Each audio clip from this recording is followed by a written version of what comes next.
oh my God, you mean I have permission to be in charge of my own life? I don't have to wait for my mother to come in, or my grandmother to come in, or my brother to come in. We later on discovered there was some abuse and things like that, but whatever comes up, we can work with emotion, we can work where that emotion is stored in the body, we can help the client release that emotion, and more importantly, we want them to conjure up a memory from childhood, and you can tell them from 0 to 7, where did you feel that way? Okay, and have them tell you, and then you take them to that, and you have them admit it, you have them look at themselves doing that activity, so that you can help them confront, just like she did. She had to confront the fear of the darkness. Because right now, Jehovah is the one who has the power. Jehovah ain't gonna open the fucking door to the bathroom. She's the one who has to open the door to the bathroom.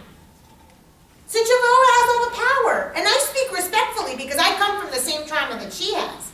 There was some supreme being that was going to make me look.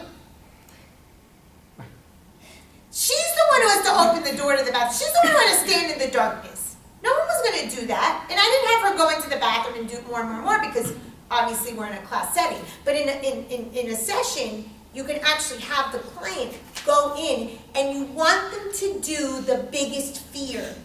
You want them to do the behavior that they are scared of doing because it's just an erroneous belief.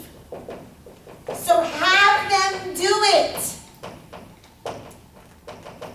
What's the worst that's going to happen if you have them do it in their head? What's the worst that can happen? I was shaking, but... Okay, but that's good. That's good that you're shaking, because then you're starting to release. Did I ever tell you guys my belief about an emotion versus a feeling? Okay, so I have emotion. This is my own theory. Oh, write this. We can make a poster.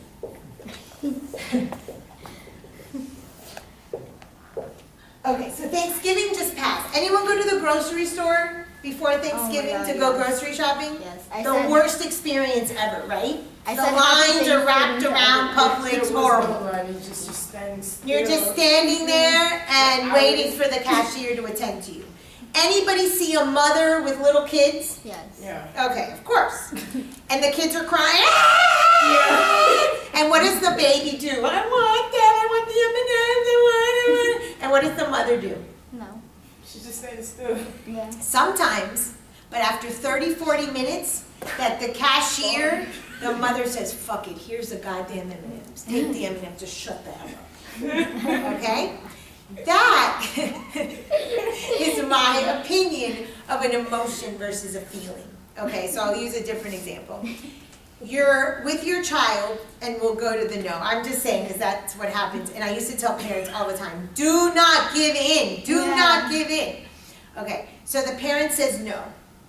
And the kid cries and cries and cries and has their tantrum and shakes, and all of a sudden, they're so tired that they fall asleep. knock out. They knock out. That's a feeling.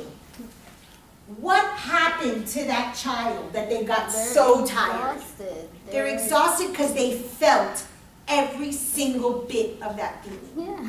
Same mother, same child. They're at the Ritz-Carlton and a fancy hotel restaurant having dinner with some friends.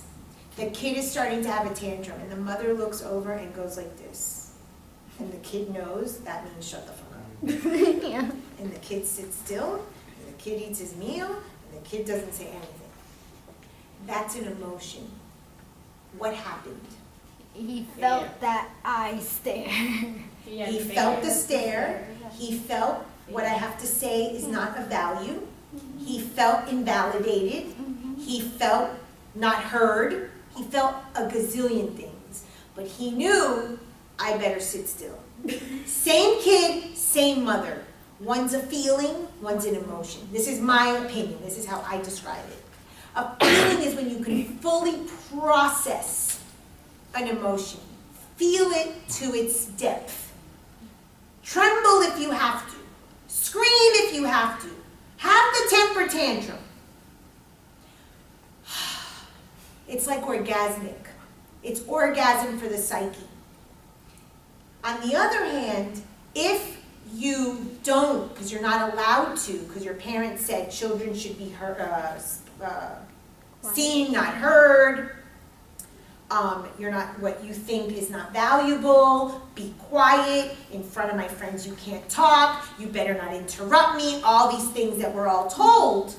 We start creating emotions. Emotions are like these emotional knots and blocks that start to create down our chakras. And we hold them in our spaces. And then what happens? You go to Victoria's Secrets and you go to buy something and the woman says something to you and you start bitching. Ah! And the woman is like, what the hell?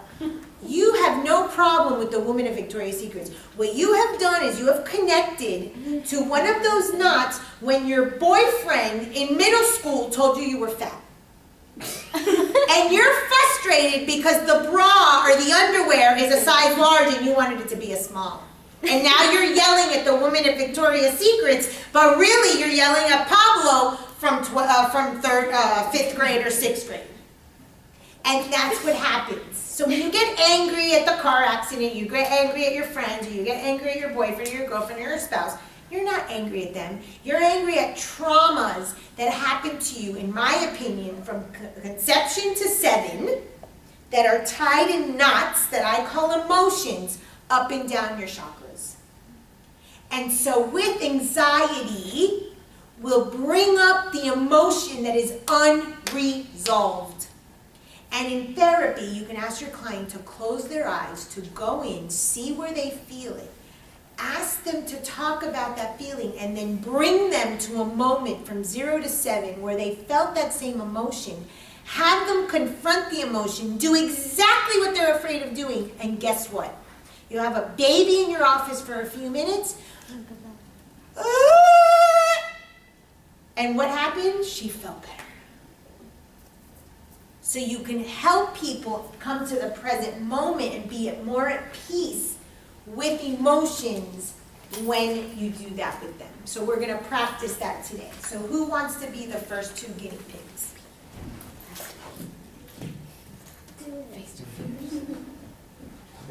Yes, we're going to face our fears. I already faced my fears. I need a therapist and a client. This is not the time to leave the classroom. I'll wait. This is clinical. You come to clinical, it's to work. It's not to watch. I'll pick names out of a hat. Write names on a piece of paper. Let's pause that and pull. Let's take a 5-minute break and we'll pull Pedro's gonna names out of a piece of paper. You're going to Pedro's volunteer? volunteering. For whatever. Awesome. You want to be a therapist?